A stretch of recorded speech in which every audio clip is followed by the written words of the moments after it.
ಪ್ರಿಯ ವಿದ್ಯಾರ್ಥಿಗಳೇ, ಬೆಳಗಿನ ಶುಭೋದಯ.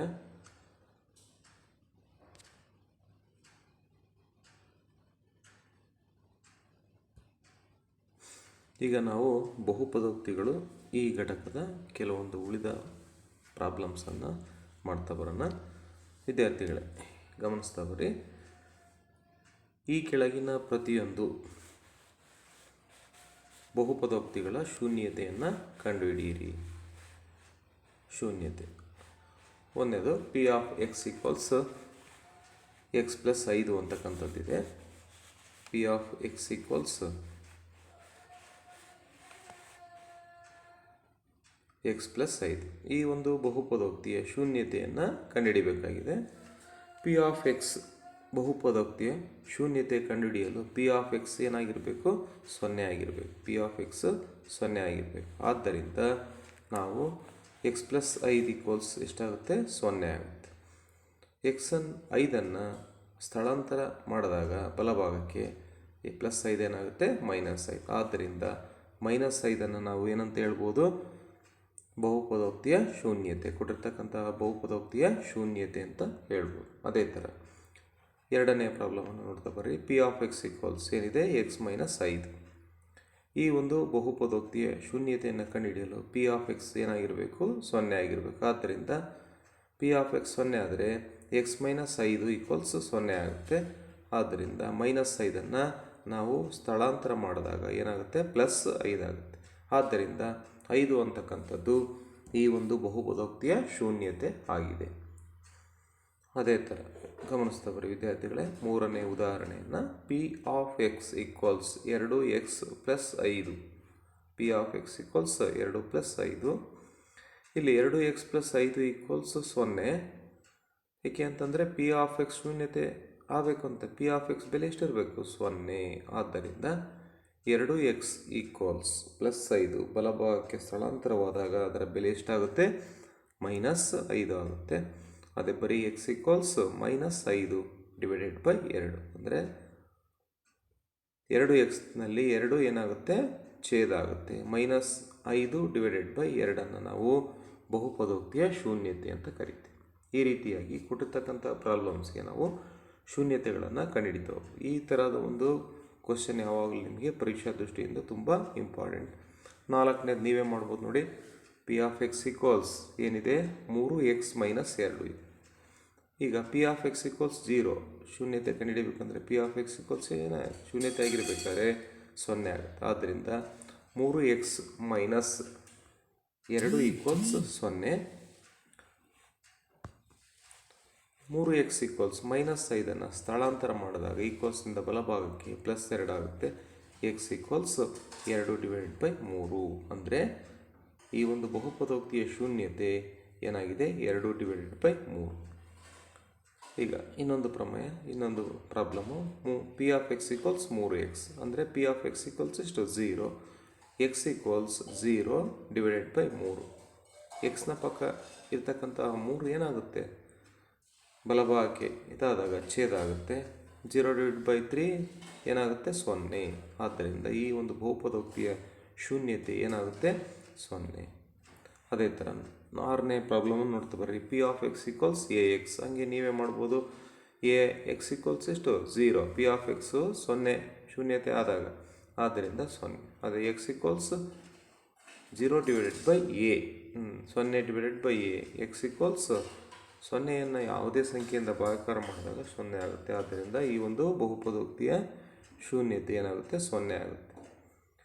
ವಿದ್ಯಾರ್ಥಿಗಳು ಈಗ ಅಭ್ಯಾಸ 4.3ಕ್ಕೆ ಬರೋಣ.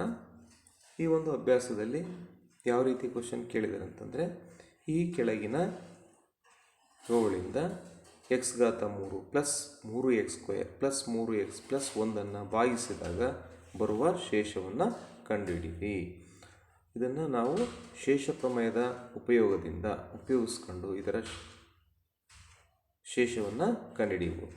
ನೋಡಿ, ಕೊಟ್ಟಿರ್ತಕ್ಕಂತಹ ಇದು x ಪ್ಲಸ್ 1 ಇದು ಯಾವುದರಲ್ಲಿ ಬಹುಪದೋಕ್ತಿಯಾಗಿದೆ? ಎಕ್ಸ್ನ ಬಹುಪದೋಕ್ತಿಯಾಗಿದೆ. ಆದ್ದರಿಂದ ಪಿ ಆಫ್ ಎಕ್ಸ್ ಅಂದರೆ ಪಾಲಿನಾಮಿಯಲ್ ಇನ್ ಎಕ್ಸ್ ಅಂತೇಳಿ equals x3 plus 3x2 plus 3x plus 1 ಶೇಷ ಪ್ರಮೇಯದಿಂದ ನಾವು ಇದರ ಶೇಷವನ್ನು ಕಂಡುಹಿಡಿಬೇಕಾದ್ರೆ x+1 ಆ ಬಹುಪದೋಕ್ತಿ ಏನೋ ಈಕ್ವಲ್ಸ್ 0 ಮಾಡ್ತದೆ. ಕೊಟ್ಟಿರ್ತಕ್ಕಂಥ ಬಹುಪದೋಕ್ತಿ ಏನಾಗಿದೆ x+1 0ಗೆ ಸಮಗೊಳಿಸಿದಾಗ ಎಕ್ಸ್ನ ಬೆಲೆ ಎಷ್ಟು ಬರುತ್ತೆ? x = -1. ಆದ್ದರಿಂದ ಈ x = ಮೈನಸನ್ನು p(x) ಅಂತಕ್ಕಂತಹ ಕೊಟ್ಟಿರ್ತಕ್ಕಂತಹ ಬಹುಪದೋಕ್ತಿಯಲ್ಲಿ ಆದೇಶ ಮಾಡಿದಾಗ ಕೊಟ್ಟಿರ್ತಕ್ಕಂಥ ಬಹುಪದೋಕ್ತಿ ಏನು? p(x) = x⁻³ plus 3x2 plus 3x+1. ಈ ಒಂದು ಬಹುಪದೋಕ್ತಿಯಲ್ಲಿ ನಾವು ಎಕ್ಸ್ನ ಜಾಗದಲ್ಲಿ ಏನನ್ನು ಆದೇಶಿಸಬೇಕಾಗುತ್ತೆ? -1. ಅಂದರೆ ಎಕ್ಸ್ ಬದಲಿಗೆ ಏನಂತ ಬರೀತಾ ಬರಬೇಕು? -1. ಆದ್ದರಿಂದ p(-1) equals -1/3 plus 3 into -1/2 plus 3 into -1 plus 1. ನಾನು ಹೇಳಿದ್ದೆ ನಿಮಗಾಗಲೇ ಮೈನಸ್ ಋಣಾತ್ಮಕ ಸಂಖ್ಯೆಗಳ ಘಾತಸೂಚಿ ಏನಾದರೂ ಬೆಸ ಸಂಖ್ಯೆ ಆದಲ್ಲಿ ಆ ಋಣಾತ್ಮಕ ಚಿಹ್ನೆ ಉಳಿತಾ ಬರುತ್ತೆ. ಆದರೆ ಸರಿ ಸಂಖ್ಯೆಯಾದಲ್ಲಿ ಋಣಾತ್ಮಕ ಚಿಹ್ನೆ ಬರೋದಿಲ್ಲ. ಇಲ್ಲಿ ಘಾತಸೂಚಿ 3 ಇದೊಂದು ಬೆಸ ಸಂಖ್ಯೆ, ಆದ್ದರಿಂದ ಘಾತಸೂಚಿ ಬೆಸ ಸಂಖ್ಯೆ, ಆದ್ದರಿಂದ ಈ ಋಣಾತ್ಮಕ ಚಿಹ್ನೆ ಉಳಿತಾ ಬರುತ್ತೆ. ಅಂದರೆ -1 ಪ್ಲಸ್ 3 ಇಂಟು -1/2. ಅಂದರೆ ನೋಡಿ ಇಲ್ಲಿ ಘಾತಸೂಚಿ ಏನಾಗಿದೆ? 2 ಅಂತಕ್ಕಂಥದ್ದು ಸರಿ ಸಂಖ್ಯೆ, ಆದ್ದರಿಂದ ಋಣಾತ್ಮಕ ಚಿಹ್ನೆ ಇರೋದಿಲ್ಲ. ಆದ್ದರಿಂದ -1² ಅಂತಂದರೆ +1, 3 ಇಂಟು 1 3 ಪ್ಲಸ್ 3 ಇಂಟು -1 ಏನಾಗುತ್ತೆ? -3 ಪ್ಲಸ್ 1. ಈಗ -1 ಪ್ಲಸ್ -1 ಪ್ಲಸ್ 1 ಏನಾಗುತ್ತೆ? ಕಳೆದಾಗ 0 ಬರುತ್ತೆ. 3ರಲ್ಲಿ 3 ಹೋದಾಗ 3. ಆದ್ದರಿಂದ p(-1) = 0. ಅಂದರೆ ಈ ಒಂದು ಬಹುಪದೋಕ್ತಿಯ ಶೇಷವು ಎಷ್ಟಾಗುತ್ತೆ? 0 ಆಗುತ್ತೆ. ವಿದ್ಯಾರ್ಥಿಗಳೇ, ಇನ್ನೊಂದು ಗಮನಿಸ್ತಾ ಬರ್ರಿ. ಎರಡನೇ ಪ್ರಾಬ್ಲಮನ್ನು x -1/2. ಈಗ ನೋಡಿ, ಈ ಒಂದು g(x) ಅಂದರೆ ಭಾಜಕದಿಂದ ಈ ಒಂದು ಭಾಜ್ಯವನ್ನು ಭಾಗಿಸಿದಾಗ ಬರ್ತಕ್ಕಂತಹ ಶೇಷವನ್ನು ಕಂಡುಹಿಡಿಯಬೇಕು. ಅತ್ಯಂತ ಸರಳವಾಗಿ ಮತ್ತು ಸುಲಲಿತವಾಗಿ ನಾವು ಶೇಷ ಪ್ರಮೇಯದಿಂದ ನಾವು ಕಂಡುಹಿಡಿಯಬಹುದು. ವಿದ್ಯಾರ್ಥಿಗಳೇ, ಇಲ್ಲಿ ಗಮನಿಸ್ತಾ ಬನ್ನಿ. ನಾವು ಈ ಒಂದು x -1/2 ಈಕ್ವಲ್ಸ್ ಇದನ್ನು ಏನು ಮಾಡಬೇಕು? 0ಗೆ ಸಮಗೊಳಿಸಬೇಕು. ಶೇಷ ಪ್ರಮೇಯದ ಪ್ರಕಾರ x ಈಕ್ವಲ್ಸ್ ಇಷ್ಟಾಗುತ್ತೆ -1/2 1/2. ನಾವು ಸ್ಥಳಾಂತರವನ್ನು ಮಾಡಿದಾಗ ಈಕ್ವಲ್ಸ್ನ ಬಲಭಾಗಕ್ಕೆ -1/2 1/2 ಏನಾಗುತ್ತೆ? +1/2. ಈ ಒಂದು ಬೆಲೆಯನ್ನು ಕೊಟ್ಟಿರ್ತಕ್ಕಂಥ ಬಹುಪದೋಕ್ತಿಯಲ್ಲಿ ಆದೇಶಿಸಿದಾಗ ಅಂದರೆ p(x) ಈಕ್ವಲ್ಸ್ ಅಂದರೆ ಎಕ್ಸ್ನ ಜಾಗದಲ್ಲಿ ನಾವೇನಂತ ಬದಲಾಯಿಸ್ತಾ ಬರಬೇಕು? 1/2 ಅಂತ ಬದಲಾಯಿಸ್ಬೇಕು. p(x) equals 1/2³ plus 3 into 1/2 ಘಾತಸೂಚಿ 2 plus 3 into 3x ಅಂದರೆ 3 ಇಂಟು 1/2 ಪ್ಲಸ್ 1. ಈಗ ನೋಡಿ, 1/3 ಅಂತಂದರೆ 1/ಘಾತ ಎಷ್ಟೇ ಇದ್ದರೂ ಕೂಡ ಅದರ ಬೆಲೆ ಒಂದೇ. ಅದೇ ಥರ 2/3 ಅಂತ ನೋಡಿ, ಈ ಘಾತಸೂಚಿ 1ಕ್ಕೂ ಅಪ್ಲೈ ಆಗುತ್ತೆ ಮತ್ತು 2ಕ್ಕೂ ಅಪ್ಲೈ ಆಗುತ್ತೆ. ಅಂದರೆ 2/3 ಅಂತೇಳಿ 1/3 /2/3 ಅಂದರೆ 1/1 3 ಅಂತಂದರೆ ಒಂದೇ. 2/3 ಅಂತಂದರೆ 2 4 4 2 8 ಅಂದರೆ 2 ಇಂಟು 2 ಇಂಟು 2 ಪ್ಲಸ್ 3 ಇಂಟು ಇಲ್ಲಿ ನೋಡಿ 1/2 1/2 ಅಂತ ಇದೆ. ಈ 2ರ ಘಾತಸೂಚಿ ಅಂಶ ಮತ್ತು ಛೇದ ಎರಡಕ್ಕೂ ಕೂಡ ಆಗುತ್ತೆ. ಅಂದರೆ 1² ಅಂತಂದರೆ 1, 2² ಅಂತಂದರೆ 4 ಪ್ಲಸ್ 3/2 ಅಂದರೆ 3 ಇಂಟು 1/3 ಇಂಟು 1 3/2 ಪ್ಲಸ್ 1 ಹಾಗೆ ಉಳಿಯುತ್ತೆ. ಈಗ ನಾವು ಇದನ್ನು ಸುಲಭೀಕರಿಸಿದಾಗ 1/8 ಪ್ಲಸ್ 3/4 ಪ್ಲಸ್ 3/2 ಪ್ಲಸ್ 1. ಈಗ ನಾವು ಈ 4ಕ್ಕೂ ಲಾಸಹವನ್ನು ತೆಗೆದುಕೊಂಡಾಗ ಎಷ್ಟು ಬರುತ್ತೆ? 8. ಈ ಲಾಸಹ 8. ಈಗ 1/8 ಇಂಟು ಲಾಸ ಅಂದರೆ 8 ಕ್ಯಾನ್ಸಲ್ ಆಗುತ್ತೆ. 8 ಕ್ಯಾನ್ಸಲ್. ಒಂದೊಂದ್ಲಿ 1 ಪ್ಲಸ್ ಎರಡನೇದು 3/4 ಇಂಟು ಲಾಸ ಅಂದರೆ 4 2 4 8 8 3 2 2 3 6. ಅದೇ ಥರ 2 ಲಾಸಕ್ಕೆ ಭಾಗಿಸಿ 2 4 8 2 4 ಬಂದಿರ್ತಕ್ಕಂತಹ ಇದನ್ನು ಭಾಗಲಬ್ಧವನ್ನು 4 3 12 ಪ್ಲಸ್ 1 8 8 ಈಕ್ವಲ್ಸ್ 27/8. ಇವೆಲ್ಲವನ್ನು 1 ಪ್ಲಸ್ 6 7 7 ಪ್ಲಸ್ 12 19 19 ಪ್ಲಸ್ 8 27 27/8. ಆದ್ದರಿಂದ ಈ ಒಂದು ಬಹುಪದೋಕ್ತಿಯ ಶೇಷ ನಾವು ನೇರ ಭಾಗಾಕಾರ ಮಾಡಿದಾಗ ದೀರ್ಘ ಭಾಗಾಕಾರ ವಿಧಾನ ಮಾಡದೇ ಅತ್ಯಂತ ಸುಲಭವಾಗಿ ನಾವು ಶೇಷ ಪ್ರಮೇಯದಿಂದ ಈ ರೀತಿಯಾಗಿ ಶೇಷವನ್ನು ಕಂಡುಹಿಡಿತಾ ಹೋಗ್ತೀವಿ ವಿದ್ಯಾರ್ಥಿಗಳು. ಈಗ ಮುಂದಿನ ಅಭ್ಯಾಸವಾಗಿರ್ತಕ್ಕಂಥ 0.4.4 ಈ ಒಂದು ಪ್ರಮೇಯದಲ್ಲಿ ಈ ಒಂದು ಅಭ್ಯಾಸದಲ್ಲಿ ಕೆಳಗಿನ ಬಹುಪದೋಕ್ತಿಗಳ x+1 ಅಪವರ್ತನವನ್ನಾಗಿ ಹೊಂದಿದೆ ಎಂದು ನಿರ್ಧರಿಸಿ. ಅಪವರ್ತನ ಪ್ರಮೇಯ ಇದು ಆಗಲೇ ಮಾಡಿದ್ದು ನಾವು ಶೇಷ ಪ್ರಮೇಯ, ಈಗ ಅಪವರ್ತನ ಪ್ರಮೇಯ. ಈ ಒಂದು ಅಪವರ್ತನ ಪ್ರಮೇಯದಲ್ಲಿ ವಿದ್ಯಾರ್ಥಿಗಳೇ ಯಾವುದೇ ನಾನು ಉದಾಹರಣೆಗೆ ಒಂದು ಸಂಖ್ಯೆಯನ್ನು 10 ತಾಂತೀನಿ. 2 10ರ ಅಪವರ್ತನವೇ ಅಂತ ಹೇಳಬೇಕಾದ್ರೆ 2 5 10 ಅಂದರೆ ಶೇಷ ಎಷ್ಟು ಬಂತು 0. ಶೇಷ 0 ಬಂತು ಅಂದರೆ ಅದು ಅದರ ಅಪವರ್ತನ ಆಗಿದೆ. ಅಂದರೆ 2 ಅಂತಕ್ಕಂಥದ್ದು 10ರ ಅಪವರ್ತನ ಆಗಿದೆ. ಈಗ 21ಕ್ಕೆ 7 ಅಪವರ್ತನ ಆಗಿದೆ ಇಲ್ಲ ಅಂತ ಚೆಕ್ ಮಾಡ್ಬೇಕಾದ್ರೆ ಏನು ಮಾಡ್ತೀವಿ, 7ಅನ್ನು 21ರಿಂದ ಭಾಗಾಕಾರ ಮಾಡ್ತೀವಿ. 7 3 21 ಅಂದರೆ 0. ಶೇಷ 0 ಬಂತು ಅಂತಂದರೆ ಅದು ಅದರ ಅಪವರ್ತನ ಆಗಿರುತ್ತದೆ. ನಾವಿಲ್ಲಿ ಕೊಟ್ಟಿರ್ತಕ್ಕಂಥ ಪ್ರಾಬ್ಲಮ್ಗೆ ಶೇಷವನ್ನು ಕಂಡುಹಿಡಿಬೇಕಷ್ಟೇ. x3 plus x² plus x+1. ನಿಮಗೆ ಗೊತ್ತಿದೆ ಶೇಷ ಪ್ರಮೇಯದಿಂದ ಶೇಷವನ್ನು ಕಂಡುಹಿಡಿತಕ್ಕಂಥ p(x) equals x3 plus x² plus x+1 ಆಗಿದೆ. ಈಗ ನೋಡಿ, ಈಗ ಯಾವುದನ್ನ ಅಪವರ್ತನ ಅಂತ ಪರೀಕ್ಷಿಸಬೇಕು, x+1 ಅಂದರೆ x ಈಕ್ವಲ್ಸ್ ಎಷ್ಟಾಗುತ್ತೆ -1 ಅಂದರೆ x+1 ಈಕ್ವಲ್ಸ್ 0. ಹಾಗಾಗಿ x ಈಕ್ವಲ್ಸ್ +1 ಈ ಕಡೆ ಬಂದರೆ -1. x ಈಕ್ವಲ್ಸ್ -1 ಯಾಕೆ ಬಂದು ಗೊತ್ತಾಯ್ತಾ? ಈಗ ಅಪವರ್ತನ ಯಾವ್ದು ಚೆಕ್ ಮಾಡಬೇಕಾಗಿದೆ ನಾವು, x+1 ಈ ಒಂದು ಬಹುಪದೋಕ್ತಿಯ ಅಪವರ್ತನವೇ ಅಂತ ಕಂಡುಹಿಡಿಯಬೇಕು.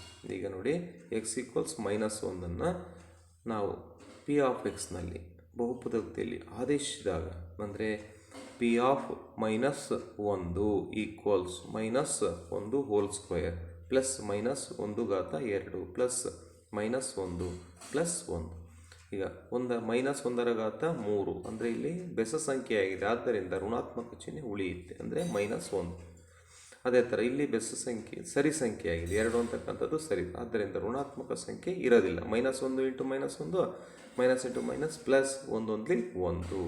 ಅದೇ ಥರ ಪ್ಲಸ್ × -1 ಲಾಸ್ಟ್ಗೆ ಸ್ಥಿರಾಂಕ 1. ನೋಡಿ ಇಲ್ಲಿ -1 +1 -1 +1 ಕಳೆದಾಗ ಎಷ್ಟಾಗುತ್ತೆ 0 ಆಗುತ್ತೆ.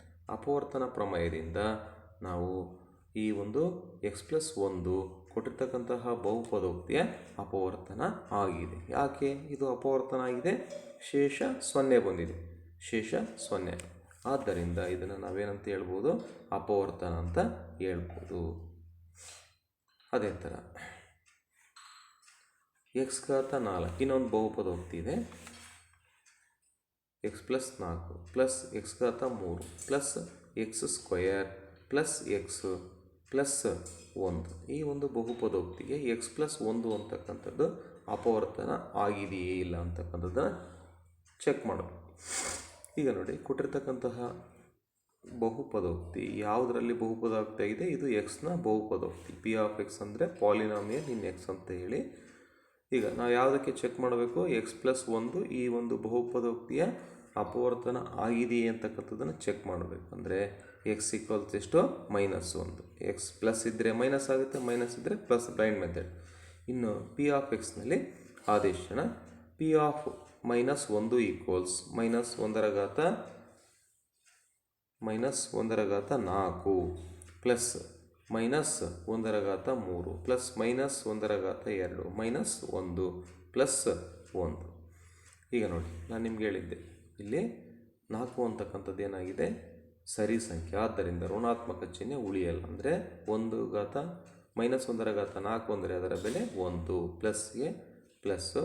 ಇಲ್ಲಿ ನೋಡಿ -1/3 ಅಂದರೆ ಇದು ಘಾತಸೂಚಿ ಏನಾಗಿದೆ ಬೆಸ ಸಂಖ್ಯೆಯಾಗಿದೆ, ಆದ್ದರಿಂದ ಋಣಾತ್ಮಕ ಚಿಹ್ನೆ ಉಳಿಯುತ್ತೆ, ಅಂದರೆ -1 ಪ್ಲಸ್. ಇಲ್ಲಿ ನೋಡಿ ಇದು ಸರಿ ಸಂಖ್ಯೆ ಆದ್ದರಿಂದ ಈ ಒಂದು ಋಣಾತ್ಮಕ ಚಿಹ್ನೆ ಏನಾಗುತ್ತೆ ಹೋಗುತ್ತೆ. ಮೈನಸ್ ಅಂತಕ್ಕಂಥದ್ದು ಋಣಾತ್ಮಕ ಚಿಹ್ನೆ, ಘಾತಸೂಚಿ 2 ಇರೋದರಿಂದ ಇದು ಹೋಗುತ್ತೆ. Plus of -1 plus into minus -1, ಆಮೇಲೆ ಸ್ಥಿರಾಂಕ 1.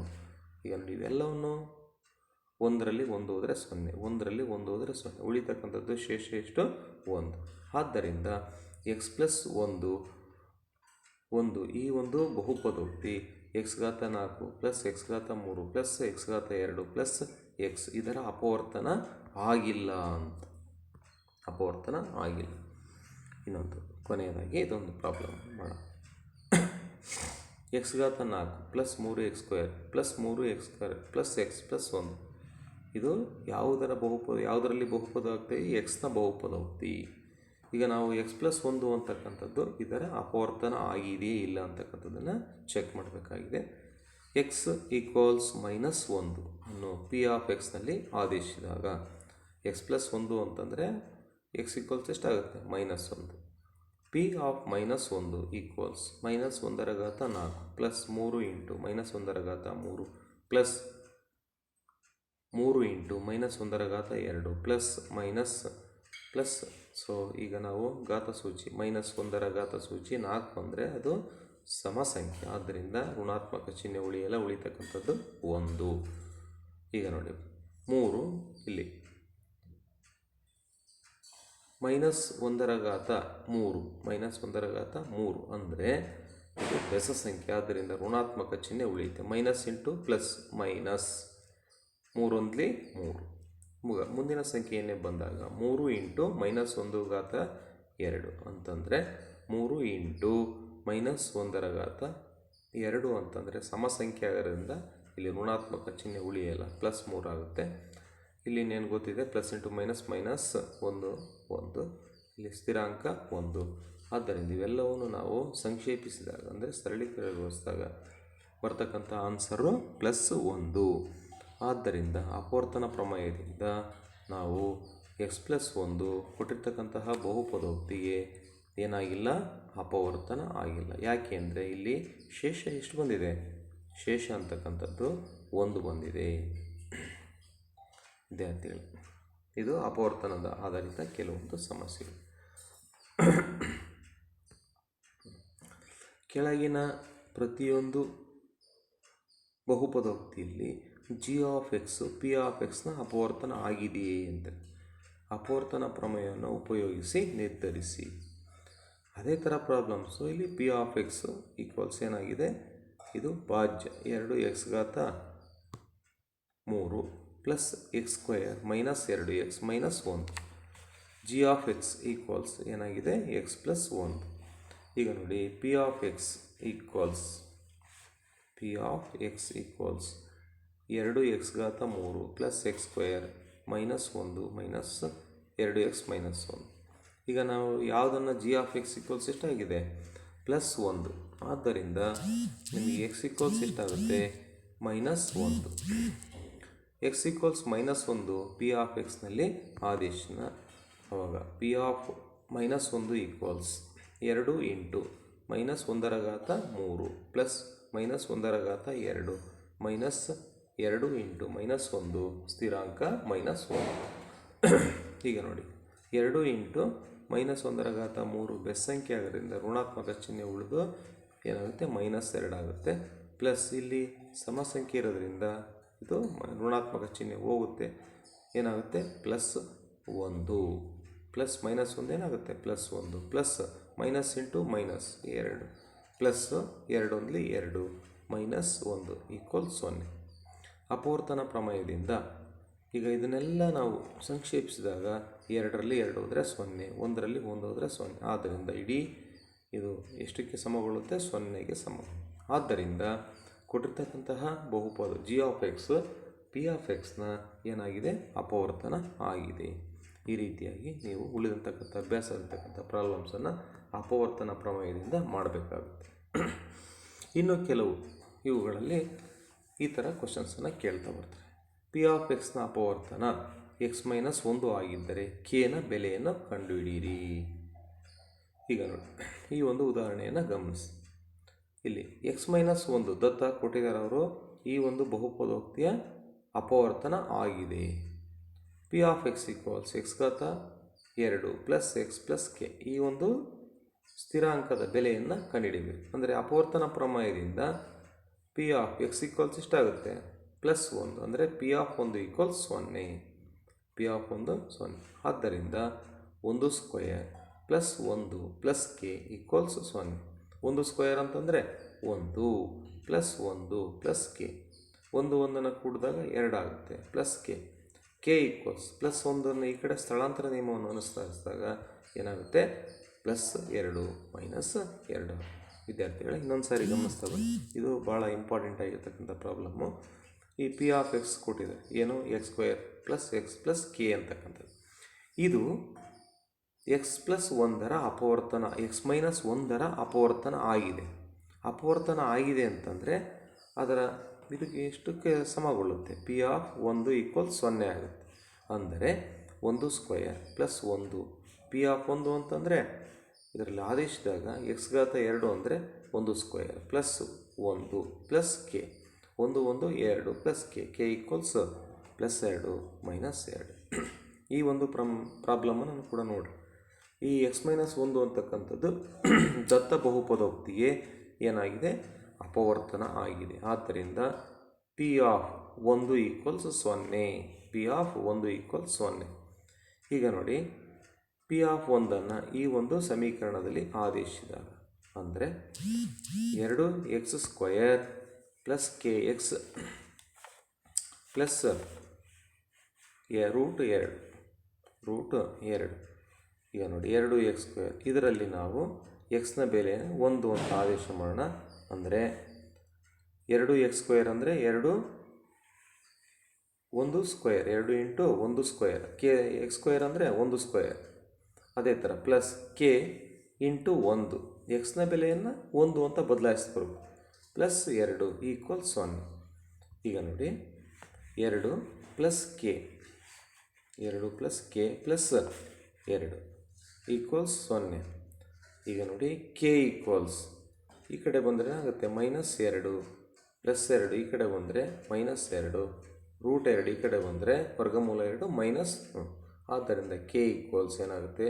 ಮೈನಸನ್ನು ಸಾಮಾನ್ಯ ಅಪವರ್ತನ ಆಗಿ ತೆಗೆದ್ರೆ 2 ಪ್ಲಸ್ √2. ಕೆನ ಬೆಲೆನ ಅಷ್ಟೇ -2 ಪ್ಲಸ್ √2. ಈ ರೀತಿಯಾಗಿ ಇನ್ನು ಉಳಿದಿರ್ತಕ್ಕಂಥ ಪ್ರಾಬ್ಲಮ್ಸನ್ನು ನೀವು ಮಾಡಿ. ಈ ಅಪವರ್ತಿಸ್ತಕ್ಕಂಥ ಪ್ರಮೇಯದಲ್ಲಿ ನೋಡಿ, ಅಪವರ್ತಿಸಿ ಅಂತ 4ನೇದು ಮೇಯ್ನು. ಇಲ್ಲಿ ಒಂದು ಬಹುಪದೋಕ್ತಿಯನ್ನು ಕೊಟ್ಟಿದ್ದಾರೆ. ಈ ಬಹುಪದೋಕ್ತಿಯನ್ನು ನೀವು ಅಪವರ್ತಿಸ್ಬೇಕು. ಇದನ್ನ ನೀವಾಗಲೇ ಹಿಂದಿನ ತರಗತಿಯಲ್ಲಿ ಕಲ್ತಿದ್ರಿ. 12x ಘಾತ 3 -7x + 1 ಇದು ದತ್ತ ಬಹುಪದೋಕ್ತಿಯಾಗಿದೆ. ಈಗ ನೋಡಿ 12x². ಈ ಮಧ್ಯ ಪದವನ್ನು ಏನು ಮಾಡಬೇಕು? -7x ಅನ್ನು ಏನಂತ ಬರ್ಕೋಬೋದು? -3x -4x. ಅಂದರೆ -3x + -3x ಕೂಡಿದಾಗ ಎಷ್ಟು ಬರುತ್ತೆ? -7x + 1. ಈ ಮಧ್ಯದ ಪದವನ್ನು ಈ ರೀತಿಯಾಗಿ ಸ್ಪ್ಲಿಟ್ ಮಾಡಿ ಬರ್ಕೋಬೇಕು. ಹಾಗೆಯೇ 1 ಮತ್ತು 2ರಲ್ಲಿ ಸಾಮಾನ್ಯ ಅಪವರ್ತನ ಯಾವುದಾಗಿದೆ? 3 ಮತ್ತು x. 3x ಅನ್ನು ಸಾಮಾನ್ಯ ಅಪವರ್ತನವನ್ನಾಗಿ ತೆಗೆದಾಗ ಉಳಿತಕ್ಕಂಥದ್ದು x ಉಳಿದ್ರೆ ಇನ್ನೊಂದು x ಉಳಿತು. 3 ತೆಗೆದ್ರೆ 3 4 12 ಉಳಿತಕ್ಕಂಥದ್ದು 4x -ಗೆ -3x ಹೊರಗಡೆ ಹೋದರೆ ಉಳಿತಕ್ಕಂಥದ್ದು 1 ಮೈನಸ್. ನೋಡಿ ಇವೆರಡರಲ್ಲಿ ಸಾಮಾನ್ಯ ಅಪವರ್ತನ ಇಲ್ಲ. ಅಂದರೆ 1 -1 ತೆಗೆದಾಗ 4x ಮೈನಸ್. ನೋಡಿ ಬ್ರಾಕೆಟ್ ಹಾಕಿದಾಗ ಮೈನಸ್, ಇಲ್ಲಿ ಪ್ಲಸ್ ಇದ್ದರೆ ಮೈನಸ್ ಆಗುತ್ತೆ, ಮೈನಸ್ ಇದ್ದರೆ ಪ್ಲಸ್ ಆಗುತ್ತೆ. ಇಲ್ಲಿ ಪ್ಲಸ್ ಇರೋದ್ರಿಂದ ಏನಾಯಿತು? ಮೈನಸ್ ಆಯಿತು. ಈಗ ನೋಡಿ ಈ ಒಂದು ಇದರಲ್ಲಿ ಮತ್ತೆ ಸಾಮಾನ್ಯ ಅಪವರ್ತನ ಯಾವುದಾಗಿದೆ? 4x -1. ಇಂಟು ಉಳಿದಿರ್ತಕ್ಕಂಥದ್ದು ಇಲ್ಲಿ 3x ಮೈನಸ್ 1 ಈ ರೀತಿಯಾಗಿ ಕೊಟ್ಟಿರ್ತಕ್ಕಂಥ ಇದನ್ನು ನಾವು ಅಪವರ್ತಿಸ್ಬೇಕು. ಇದೇ ಥರ ಇನ್ನೊಂದು ಪ್ರಾಬ್ಲಮ್ ಮಾಡೋಣ ನೋಡಿ. 2x² ಪ್ಲಸ್ 7x ಪ್ಲಸ್ 3 ಇದು ದತ್ತ ಬಹುಪದೋಕ್ತಿ. ಈ ಒಂದು ಬಹುಪದೋಕ್ತಿಯ ಮಧ್ಯ ಪದವನ್ನು ಸ್ಪ್ಲಿಟ್ ಮಾಡಿ ಬರೀಬೇಕು. ಇವೆರಡರ ಮೊತ್ತ ಮಧ್ಯದ ಪದಕ್ಕೆ ಸಮವಾಗಿರಬೇಕು. ಹೇಗೆ ಅಂತಂದರೆ ಇದು 2 ಅಥವಾ 3ರ ಅಪವರ್ತನ ಆಗಿರಬೇಕು, ಆ ರೀತಿ ಇರಬೇಕು. ಈಗ 7x ಅನ್ನು ಏನಂತ ಬರ್ಕೊಂಡೆ, 6x ಪ್ಲಸ್ 1x. ಈ ಎರಡರಲ್ಲಿ ಸಾಮಾನ್ಯ ಅಪವರ್ತನ ಏನಾಗಿದೆ, ಎಕ್ಸ್. ಮೊದಲೇದು ಎಕ್ಸ್ ಅಂತಕ್ಕಂಥದ್ದು ಎರಡರಲ್ಲೂ ಕಾಣಿಸ್ತಿದೆ ತಾನೆ. ಅದೇ ಥರ ಇಲ್ಲಿ 2, ಇಲ್ಲಿ 2x ಅನ್ನು ಅಪವರ್ತನವನ್ನಾಗಿ ತೆಗೆದಾಗ ಇಲ್ಲಿ ಉಳಿತಕ್ಕಂಥದ್ದು ಬರೀ ಎಕ್ಸ್. 2x² 2x ಹೋದರೆ ಉಳಿತಕ್ಕಂಥದ್ದು ಎಕ್ಸ್ ಪ್ಲಸ್ಗೆ ಪ್ಲಸ್ಸು.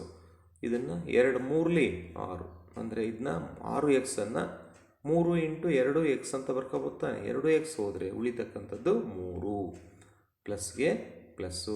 ಇವೆರಡರಲ್ಲಿ ಸಾಮಾನ್ಯ ಅಪವರ್ತನ ಏನಾಗಿದೆ, 1. ಯಾವುದು ಇಲ್ಲ ಅಂದರೆ ಸಾಮಾನ್ಯ ಅಪವರ್ತನ ಯಾವುದು ಮಾಡ್ಕೋಬೇಕು, 1. x plus 3.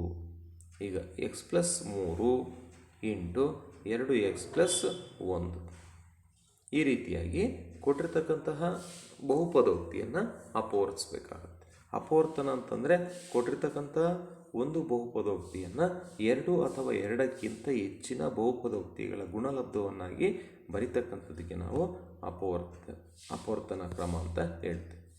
ವಿದ್ಯಾರ್ಥಿಗಳೇ, ಇಲ್ಲಿ ನೋಡಿ, ನಿಮಗೆ ಗೊತ್ತಿದೆ ಅಭ್ಯಾಸ 4.5ರಲ್ಲಿ ನೋಡ್ತಾ ಬನ್ನಿ. ಇಲ್ಲಿ ನಾವು ನಿತ್ಯ ಸಮೀಕರಣಗಳ ಬಗ್ಗೆ ನಾವು ಆಗಲೇ ತಿಳ್ಕೊಂಡಿದ್ವಿ. ಏನು, ಒಂದನೇ ನಿತ್ಯ ಸಮೀಕರಣ x plus a into X plus B equals ಏನು, x² plus x into a plus B plus A B.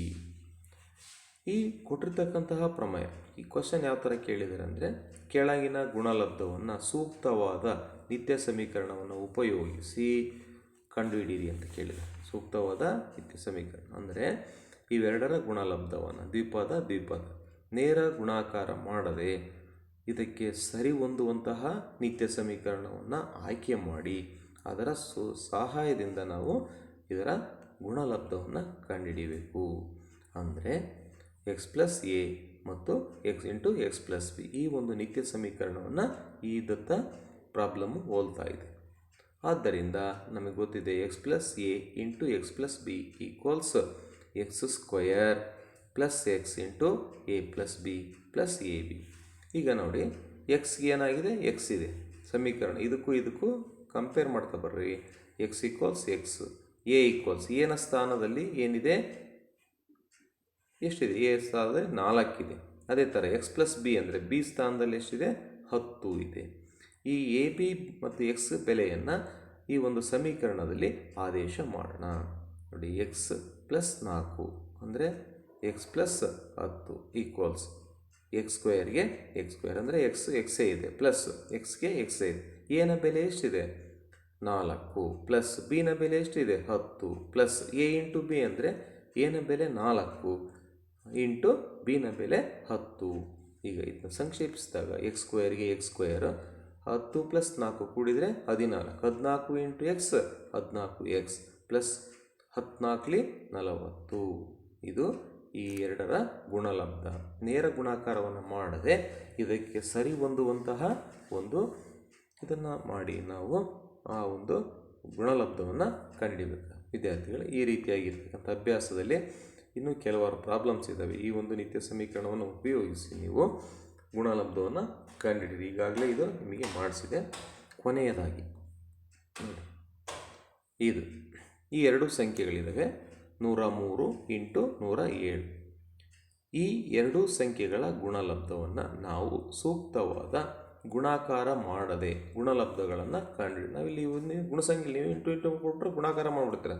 ನೇರ ಗುಣಾಕಾರ ಮಾಡದೆ ನಾವು ಸೂಕ್ತವಾದ ಸಮೀಕರಣವನ್ನು ಉಪಯೋಗಿಸಿ ಕಂಡುಹಿಡಿಯಬೇಕಾಗುತ್ತೆ. ನಿತ್ಯ ಸಮೀಕರಣ x plus A into X plus B equals x² plus A plus B into X plus A. ಇದು ನಿತ್ಯ ಸಮೀಕರಣ. ಈ ಒಂದು ಕೊಟ್ಟಿರ್ತಕ್ಕಂಥ ಪ್ರಾಬ್ಲಮನ್ನು ನಾವು 100 ಪ್ಲಸ್ 3 ಇಂಟು 100 ಪ್ಲಸ್ 7 ಅಂತ ಬರ್ಕೊಂಡಿದ್ವಿ. ಈಗ ಎಕ್ಸ್ ಎಷ್ಟಿದೆ 100 ಇದೆ, ಎ ಎಷ್ಟಿದೆ 3 ಇದೆ, ಬಿ ಎಷ್ಟಿದೆ 7 ಇದೆ. ಈ ಸಮೀಕರಣದಲ್ಲಿ ಆದೇಶ ಆಯ್ತಷ್ಟೇ. ಎಕ್ಸ್ ಸ್ಕ್ವೇರ್ ಅಂದರೆ 100 square plus 3 plus 7 3 plus 7 into ಎಕ್ಸ್ನ ಬೆಲೆ 100 ಪ್ಲಸ್ ಎನ ಬೆಲೆ 3 ಬಿನ ಬೆಲೆ 7. ಈ ರೀತಿ ಗುಣಾಕಾರವನ್ನು ಮಾಡಿದಾಗ 100 ಸ್ಕ್ವೇರ್ ಅಂತಂದರೆ 10,000 ಪ್ಲಸ್ 7 3 10 10 ಇಂಟು 100 1,000 ಪ್ಲಸ್ 7 3 20.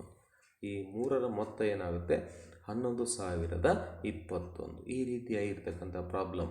ಇಲ್ಲಿ ನೋಡಿ, ಇಲ್ಲಿ ಏನು ವ್ಯತ್ಯಾಸ ಇಲ್ಲಿ 195 ಇಂಟು 96 ಅಂದರೆ 95ನ್ನು 100 ಮೈನಸ್ 5 100 ಮೈನಸ್ 5.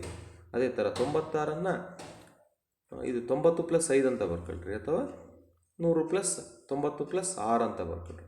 ಈ ರೀತಿಯಾಗಿ ನೀವು ಬರ್ಕೊಂಡು ಸೂಕ್ತವಂಥ ನಿತ್ಯ ಸಮೀಕರಣವನ್ನು ಉಪಯೋಗಿಸಿ ಕಂಡುಹಿಡಿಬೋದು. ವಿದ್ಯಾರ್ಥಿಗಳೇ, ಇಂದಿನ ಇದನ್ನು ಪೂರೈಸೋಣ. ನಿಮಗಾಗಲೇ FA1 ಬಗ್ಗೆ ಗೊತ್ತಿದೆ. FA1 18ರಿಂದ ಸ್ಟಾರ್ಟ್ ಆಗುತ್ತೆ. ಸಿಲೆಬಸ್ಸನ್ನು ಕಳಿಸಿದೆ. ಇದಕ್ಕೆ ರಾತ್ರಿ ಕೆಲವೊಂದು ಇಂಪಾರ್ಟೆಂಟ್ ಆಗಿರ್ತಕ್ಕಂಥ ಪ್ರಾಬ್ಲಮ್ಸನ್ನು ಕಳಿಸ್ತಾ ಬರ್ತೀವಿ.